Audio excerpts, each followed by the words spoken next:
नमस्कार.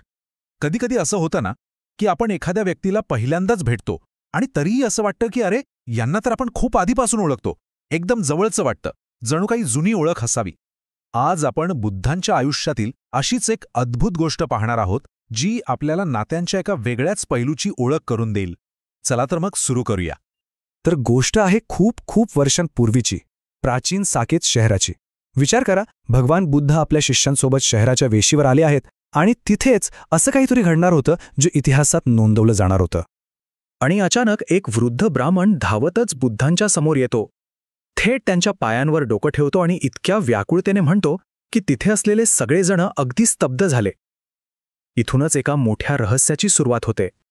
जरा विचार करा, हे किती विचित्र दृश्य असेल. एक वृद्ध जोडपं बुद्धांना आपला हरवलेला मुलगा समजतंय. ते त्यांना घरी घेऊन जातात, आपल्या मुलांना सांगतात, अरे तुमचा भाऊ आलाय, चला नमस्कार करा. आणि सगळ्यात आश्चर्याची गोष्ट काय माहितीये, बुद्धांनी काहीच हरकत घेतली नाही.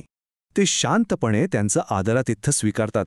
आता हे सगळं तर होतच होतं, पण दुसरीकडे बुद्धांचे शिष्य ते तर पार गोंधळून गेले होते. त्यांना काही कळेना की हे काय चाललंय.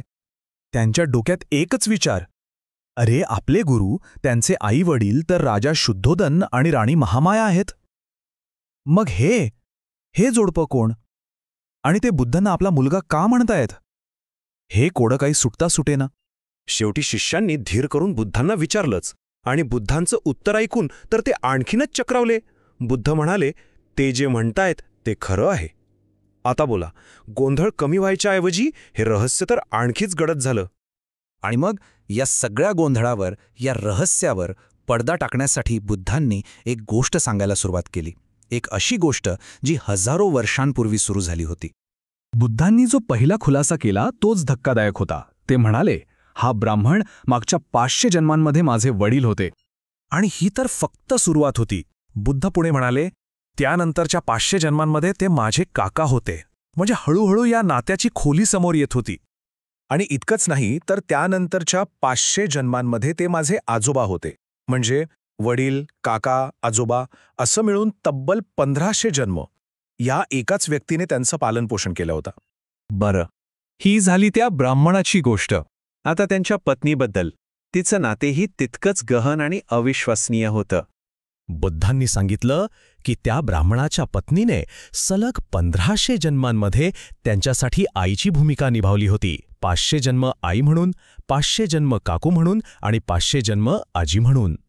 म्हणजे हिशोब केला तर तब्बल 3000 जन्म या जोडप्याने बुद्धांचं संगोपन केलं होतं. विचार करा, हे फक्त आकडे नाहीयेत, हे त्यांच्या कर्माचं, त्यांच्या अतूट नात्याचं बंधन आहे. ही काही 1-2 जन्मांची ओळख नव्हती, तर हजारो वर्षांच्या नात्याचा तो एक भावनिक क्षण होता. इथे बघा, हे आकडे सगळं स्पष्ट करतात. दोघांनीही प्रत्येकी 1500 जन्मांमध्ये, म्हणजे वडील, आई, काका, काकू आणि आजोबा, आजी म्हणून बुद्धांच्या आयुष्यात एक महत्त्वाची भूमिका निभावली. हे आकडे म्हणजे त्यांच्या गहन आणि अटूट नात्याचं प्रतीक आहेत. तर ही अविश्वसनीय कथा सांगितल्यावर बुद्धांनी त्यामागचा खरा अर्थ उलगडला. कारण ही गोष्ट फक्त भूतकाळाबद्दल नव्हती, तर ती आपल्या आतल्या आवाजाबद्दल, आपल्या अंतर्मनाबद्दल होती. त्यांनी जो श्लोक सांगितला तोच या सगळ्या कथेचं सार आहे.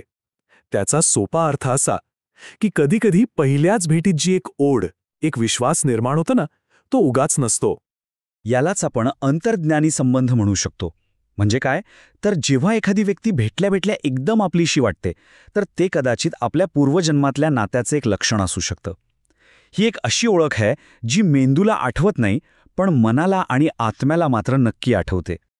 तर मग या सगळ्या गोष्टीतून आपल्याला काय समजून घ्यायचंय? तर हे आता स्पष्ट झालंय, त्या वृद्ध जोडप्याला बुद्धांबद्दल जे प्रेम वाटत होतं तो काही गैरसमज नव्हता. ती होती एक खोल, हजारो वर्षांच्या नात्याची, त्यांच्या आत्म्यात कोरलेली एक आठवण. आणि ही कथा आपल्याला एका विचारासोबत सोडून जाते.